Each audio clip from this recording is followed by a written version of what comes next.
Pensem por um momento nos maiores cientistas da história. Aquelas figuras lendárias, né? Exato, aquelas figuras gigantes.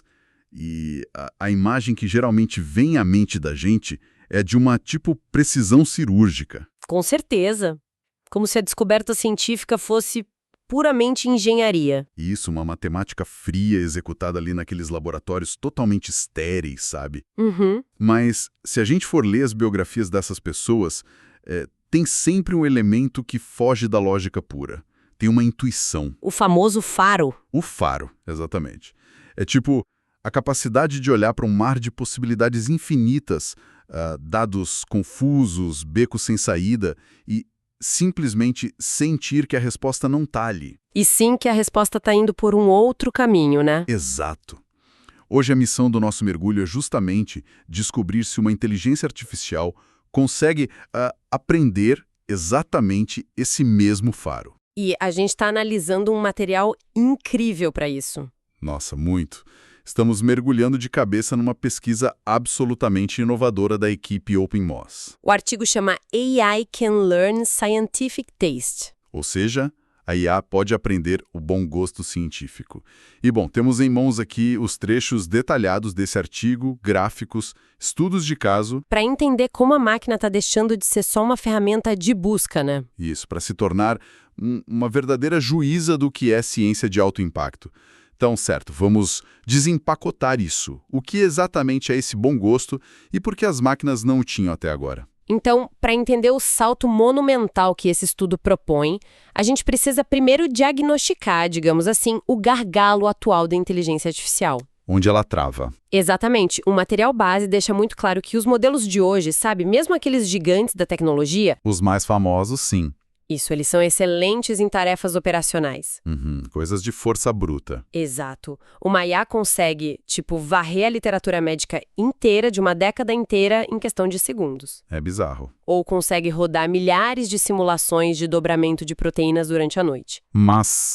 sempre tem um mas. Pois é. Mas quando o assunto é ideação, a máquina trava. Ela não consegue criar? Não. Ela tem uma dificuldade imensa em distinguir uma ideia que é apenas uma variação meio superficial de algo que já existe. Mais do mesmo, né? Exato.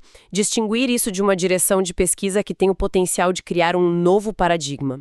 Falta a capacidade de discernir valor futuro. Fazendo uma analogia aqui para nossa audiência, é como se a inteligência artificial atual fosse um sous-chefe. Um sous-chefe de cozinha. Isso. Um sous-chefe incrivelmente técnico e eficiente num restaurante chique. Tipo, um profissional que consegue cortar vegetais com uma precisão milimétrica. Numa velocidade assustadora, imagino. Exatamente. E ele consegue seguir as instruções de qualquer receita super complexa à risca. Mas... Aí vem o problema. Aí vem o problema. Se a gente pedir para esse mesmo sous-chefe olhar para uma despensa cheia de ingredientes e criar um prato novo, do zero, digno de uma estrela Michelin... Ele não faz a mínima ideia de por onde começar. Nenhuma. Ele pode até misturar umas coisas aleatórias, sabe? Mas falta o paladar. Falta o bom gosto. Exato. Falta saber quais conceitos combinam de um jeito que vai surpreender e encantar todo mundo. E, bom, para quem nos ouve, isso com certeza soa muito familiar. Nossa, sim. O dia a dia de todo mundo, né? A gente lida com montanhas de informações no trabalho o tempo todo. O problema raramente é encontrar o dado. O problema é saber qual dado importa. Exatamente. E essa imagem do sous-chefe ilustra a barreira perfeitamente, viu? E, olha, o artigo aborda esse paladar de uma forma surpreendentemente filosófica antes de ir para a matemática pesada. Sério? Filosofia num artigo de IA? Sim. Os pesquisadores foram buscar embasamento em pensadores tipo David Hume e Immanuel Kant. Caramba, foram longe. Kant? Pois é. O argumento central, muito inspirado em Kant, é que o bom gosto não é uma preferência individual e aleatória. Não é tipo, eu gosto de azul e você gosta de verde. Exato, não é gosto pessoal. Kant falava sobre um conceito chamado sensus communis. Que seria um senso comum? Isso, um senso comum de julgamento. Na ciência, esse bom gosto é um veredito compartilhado por juízes qualificados ao longo do tempo. O autor dela acha que é. Ela é genial porque a comunidade a valida. A comunidade abraça a ideia. Uhum. E a forma como a ciência moderna quantifica essa aprovação coletiva é muito, muito direta, De que forma? através das citações. Ah, citações. Claro, faz todo sentido. É um número mágico, né? Sim, porque tipo, se uma ideia é realmente revolucionária, ela não vai morrer ali na última página daquele artigo original. Jamais. Outros cientistas vão ler aquilo, vão pegar aquela fundação teórica, vão construir laboratórios inteiros em cima dela. Vão desenvolver produtos novos. Exato. E obrigatoriamente, para fazer tudo isso, eles vão ter que citar o trabalho original. Com certeza. A citação funciona basicamente como a moeda de impacto. A moeda da ciência. É a manifestação física e contável de que a comunidade consumiu aquela pesquisa e decidiu construir o futuro baseada nela. E isso muda tudo para IA. Muda, porque se a gente conseguir prever quais ideias vão acumular mais citações no futuro, A gente vai estar prevendo quais ideias vão mudar a ciência. exatamente isso. O que, claro, levanta a nossa grande questão prática aqui. Se a gente sabe que o bom gosto se traduz em citações futuras, como é que a gente transforma um conceito tão orgânico num código de computador? Essa é a parte difícil. Pois é. Como ensinamos um algoritmo a ter esse paladar tão refinado? E as fontes do nosso mergulho introduzem um método que tornou tudo isso possível. Um método chamado RLCF, Reinforcement Learning from Community Feedback. ou, em bom português, aprendizado por reforço a partir do feedback da comunidade. Então, a mecânica por trás do RLCF é baseada em recompensa e ajuste de padrões, sabe? Como adestramento. Tipo isso. E para fazer isso funcionar na prática, os pesquisadores construíram um conjunto de dados simplesmente monumental. É o tal do Sci-Judge Bench, né? Esse mesmo. Imagina reunir 700 mil pares de resumos de artigos científicos reais. 700 mil pares. Nossa, é muita coisa. É gigantesco. E o rigor aqui é crucial. Não eram pares aleatórios, tipo misturar um artigo de biologia com um de astronomia, Isso é sabe? muito fácil adivinhar. Exato. Cada par pertencia estritamente ao mesmo subcampo, digamos, sei lá, física de partículas. E ambos os artigos de cada par foram publicados exatamente na mesma época. Tudo nivelado. Tudo nivelado. A grande diferença oculta ali era que, 5 anos depois, um artigo daquele par tinha acumulado um número massivo de citações. E o outro? O outro foi praticamente esquecido pela comunidade. Zero impacto. Nossa, cruel. Mas é a realidade da ciência, né? Muito. Pensando numa forma de visualizar isso, é como se a gente fosse treinar, digamos, um produtor musical. Como assim? Tipo, a gente não senta esse produtor numa sala e ensina teoria musical pura para ele ler. Ah, entendi. A gente tranca ele num estúdio e toca 2 músicas do mesmo ano e do mesmo gênero. E aí uma delas foi, tipo, o maior sucesso das rádios no mundo todo. E a outra foi um fracasso total. Exatamente. A missão desse produtor é ouvir as 2 e adivinhar qual foi o sucesso. Se ele acertar, ganha um prêmio. Uma recompensa. Isso. E se a gente fizer isso 700 mil vezes, o cérebro dele começa, mesmo que no subconsciente, a internalizar qual é a estrutura, o ritmo e a batida que criam um fenômeno cultural. Uma intuição. O modelo de IA que eles chamaram de Scientific Judge, ou juiz científico, estava fazendo, certo? O paralelo é formidável.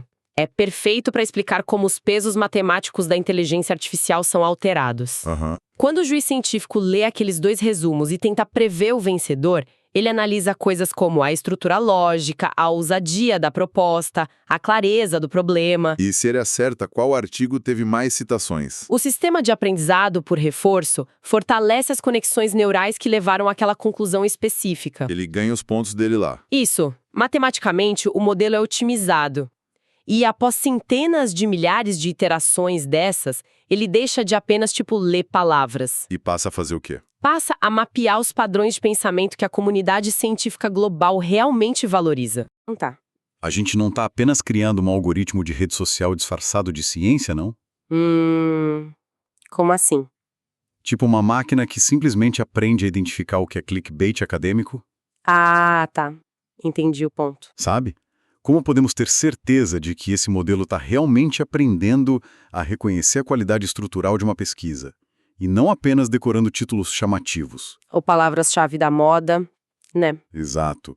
ou jargões super complexos que a galera só clica porque sou inteligente. Olha, o que é fascinante aqui é que a prova de que ele não é apenas um caçador de tendências vazias reside nos testes de generalização. Os testes que eles fizeram depois do treino. Isso, os testes de generalização profunda descritos lá no artigo. Os pesquisadores precisavam saber se o modelo tinha aprendido as regras do jogo ou se só tinha decorado o tabuleiro. Bela distinção. E como eles testaram isso? Primeiro, eles apresentaram ao juiz científico artigos publicados em 2025. Ou seja, textos que não existiam durante a fase de treinamento dele. Exatamente, era o futuro para a máquina. E o modelo conseguiu prever com altíssima precisão quais desses novos artigos teriam mais impacto. Só isso já é impressionante. Mas não para por aí. O que realmente consolida a validade do método é a transferência de domínio. Como assim? Transferência de domínio? O modelo foi treinado exclusivamente com dados de ciência da computação, física e matemática. Tá, exatas. Isso. No entanto, quando os cientistas testaram o modelo em artigos de biologia avançada... Sério? Sim, lá da plataforma BioArchive. E a precisão se manteve. Cara, isso é de explodir a cabeça. Não é? Se ele nunca leu um artigo de biologia durante todo o treino dele, mas consegue julgar se uma pesquisa em biologia é boa... Significa que ele capturou uma espécie de gramática universal. Uma gramática da boa ciência. Ele, entendeu o que constitui um problema fundamental versus um problema trivial, não importando o jargão técnico daquela área específica. Exatamente. E tem um último dado que, na minha opinião, sepulta de vez essa ideia de que o modelo apenas prevê popularidade barata. Qual? O juiz científico foi capaz de prever com exatidão as notas reais dadas por revisores humanos em conferências ultracompetitivas. Aquelas conferências onde os avaliadores são super rigorosos. Super. Como a ICLR, que é uma das mais duras do mundo para se aprovar um artigo. Mas espera aí. O modelo foi treinado com essas notas dos revisores? Aí que tá. O detalhe vital é que o modelo nunca foi treinado com notas de revisão por pares. Nunca. Apenas com aquela contagem de citações a longo prazo que a gente falou. Caramba, ele cruzou essa ponte sozinho, então. Sozinho.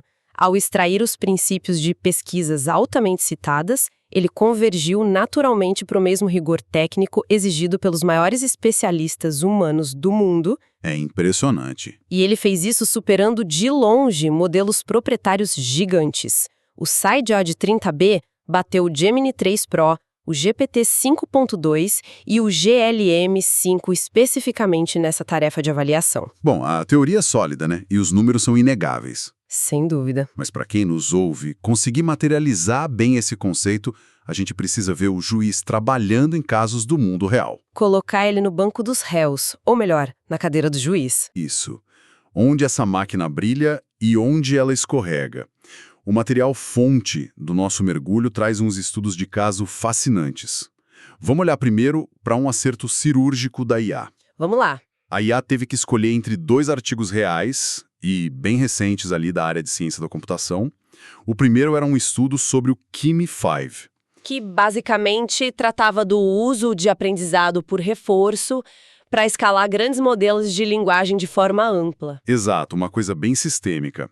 E o segundo artigo era sobre algo chamado verificação formal neurosimbólica usando lógica temporal linear, ou LTLF. Olha, apenas o título desse segundo artigo já impõe uma barreira de complexidade gigantesca. Nossa, sim. Traduzindo do jargão acadêmico para o nosso dia a dia, esse segundo artigo sobre verificação formal é essencialmente uma tentativa de provar matematicamente que uma inteligência artificial nunca vai cometer um erro lógico específico nas regras dela. Sob nenhuma circunstância. Isso. É como construir um cofre blindado com a fechadura mais complexa do universo. É um trabalho brilhante, com certeza. De um rigor técnico absoluto. Mas é focado em resolver um problema muito, muito específico e estreito. E ao analisar a escolha do Scientific Judge, a gente vê a sofisticação do raciocínio interno dele. Ele escolheu corretamente o artigo do Kimi 1.5. Como o de maior potencial de impacto futuro. Exato. A máquina não foi seduzida pela densidade daquelas equações matemáticas complexas do segundo artigo. A justificativa gerada pela IA aponta que avanços em modelos de linguagem de grande escala geram um impacto sistêmico. É a tal da fundação. Isso. Quando se melhora um modelo fundacional, milhares de outros pesquisadores constroem aplicações sobre ele em diversas áreas. Entendi. O artigo do cofre blindado é excelente, mas o artigo do Kimi constrói as estradas pelas quais todo o resto da tecnologia vai trafegar. Exato. A IA ponderou o impacto estrutural em detrimento da profundidade isolada. Ela teve uma visão de arquitetura, mas aqui onde a coisa fica realmente interessante, a IA tropeça. Ah, e como tropeça? E ela tropeçou de uma forma surpreendentemente humana, sabe? Há um caso documentado nesse artigo em que a IA caiu no canto da sereia do chamado hype. A fama subiu a cabeça do algoritmo. A fama falou mais alto. Conta pra gente desse caso. Bom, o estudo de caso na área de visão computacional ilustra muito bem as limitações atuais desse sistema. A disputa envolvia um artigo introduzindo um novo sistema de avaliação, um benchmark chamado OpenSeal. OpenSeal. Tá.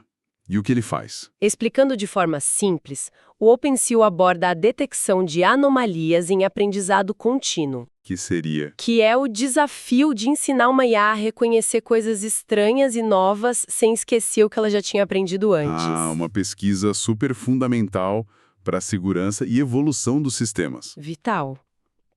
E, do outro lado dessa disputa, havia um artigo que era apenas uma visão geral da arquitetura de um modelo chamado YOLO V11. E, para dar a dimensão disso para quem nos ouve, YOLO, que vem de You Only Look Once. Famosíssimo. Muito. É uma família de algoritmos de detecção de imagens absurdamente famosa. Como se fosse a grande marca registrada do reconhecimento visual, né? Isso. Se a visão computacional fosse, digamos, uma loja de artigos esportivos, o YOLO seria a prateleira da Nike. Todo mundo conhece. Uma ótima analogia.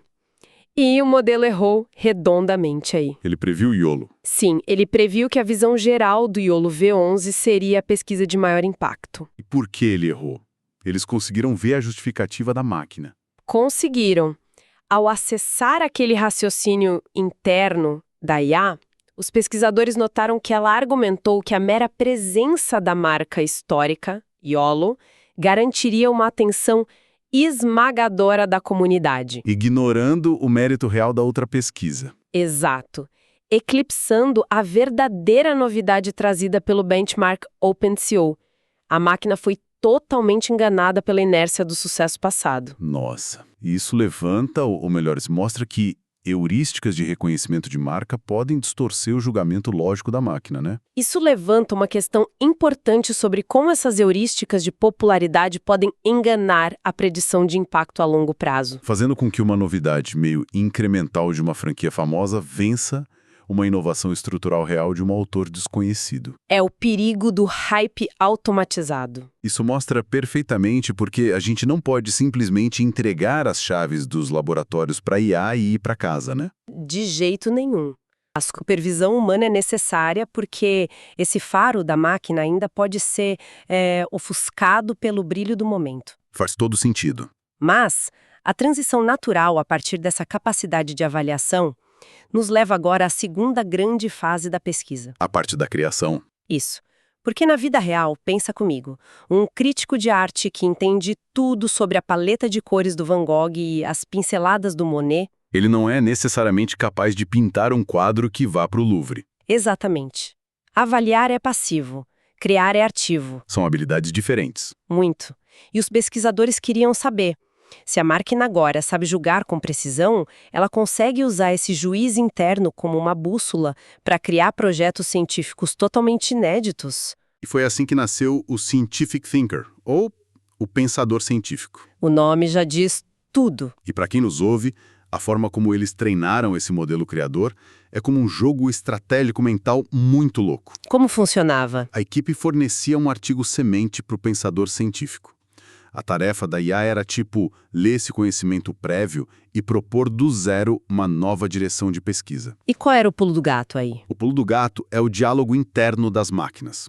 O pensador gera uma ideia de pesquisa e submete ao juiz científico, aquele mesmo que a gente acabou de conhecer. Ah, eles conversam entre si. Sim, o juiz olha para a proposta do pensador e diz algo como: não, isso aqui está muito óbvio, só vai render meia dúzia de citações, volta lá e melhora. Um crítico implacável. Exato. O pensador recebe essa nota baixa, volta para a prancheta de desenho, ajusta o projeto para torná-lo mais profundo e submete novamente ao juiz. É um ciclo de crítica e refinamento constante. Até a ideia se tornar realmente brilhante. E a dinâmica entre esse gerador e o avaliador eleva a qualidade do resultado de forma exponencial, sabe? O documento nos traz testes empíricos dessa capacidade de criação. Destacando aquele caso batizado de The Invisible Leash. A coleira invisível. Exato. Como era esse caso? O artigo semente detalhava um problema crítico no treinamento de inteligências artificiais. Os modelos tendem a ficar excessivamente dependentes dos dados que eles recebem inicialmente. Ficam viciados naqueles dados. Isso. O que limita a capacidade deles de explorar soluções fora daquele escopo inicial. É como se houvesse mesmo uma coleira puxando a máquina de volta para o terreno que ela já conhece. E a grande questão aí era como resolver esse problema de forma inovadora. O modelo base, antes de passar por esse treinamento rigoroso de vai e vem com o juízo, ele leu sobre a coleira invisível e propôs uma solução bem estática. Qual foi a ideia inicial? Basicamente, sugeriu manipular e misturar melhor os dados originais antes do início do treinamento para forçar a máquina a ver coisas diferentes. Uma ideia aceitável. Aceitável, sim. Mas seria o equivalente a tentar resolver o problema do trânsito na cidade simplesmente construindo ruas mais largas. Funciona até certo ponto, mas é custoso e bem engessado, né? Exato. Não é elegante. E o contraste com o que aconteceu após o treinamento com o juiz é gritante. Aí o Scientific Thinker entrou em ação. Isso. Equipado com esse novo senso do que a comunidade valoriza, ele propôs um método batizado de UGVR. Ou exploração guiada por incerteza. E o que isso muda? Em vez de mexer nos dados no começo do processo, o pensador propôs uma alteração dinâmica dentro do próprio algoritmo enquanto ele está aprendendo. Explicando a mecânica pra gente como isso funciona. A solução sugeria que a IA usasse o seu próprio grau de incerteza como uma espécie de bússola. Interessante. Tipo, quando a máquina estivesse muito confiante, ela seguiria os dados normais. Mas quando ficasse incerta sobre um ambiente novo, o algoritmo usaria essa incerteza para recompensar a exploração. Rompendo aquela coleira invisível em tempo real. Exatamente. É a diferença entre pré-misturar uma receita com ingredientes diferentes e dar ao chefe um mapa para ele mesmo caçar ingredientes novos enquanto cozinha. Muito mais sofisticado. E quando os pesquisadores pegaram essas duas propostas, A estática e a dinâmica. isso e a submeteram ao julgamento cego dos maiores modelos do mercado hoje, tipo GPT 5.2, GLM5 e Gemini 3 Pro. O veredito foi totalmente unânime.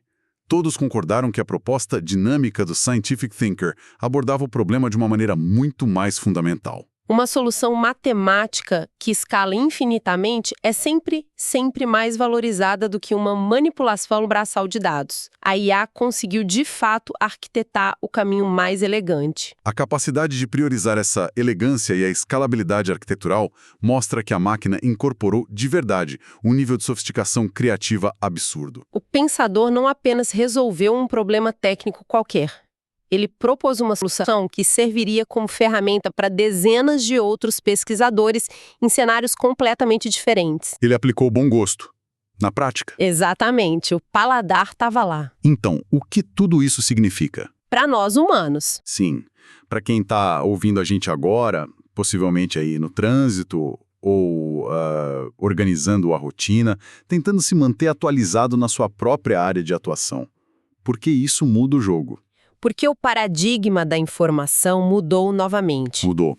Há pouquíssimo tempo, o nosso maior encantamento era o fato de que uma IA conseguia ler uma pilha enorme de 100 PDFs em poucos segundos e resumir tudo em tópicos. Ela condensava o ruído, né? Isso. Mas agora, a ferramenta está evoluindo.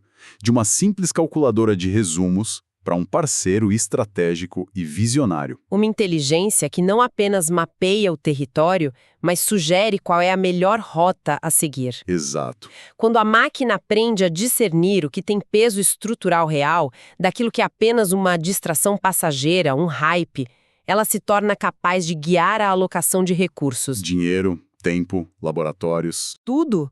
Ela pode dizer aos cientistas ou a qualquer profissional que esteja pesquisando novas frentes, onde o esforço humano vai trazer o maior retorno sistêmico.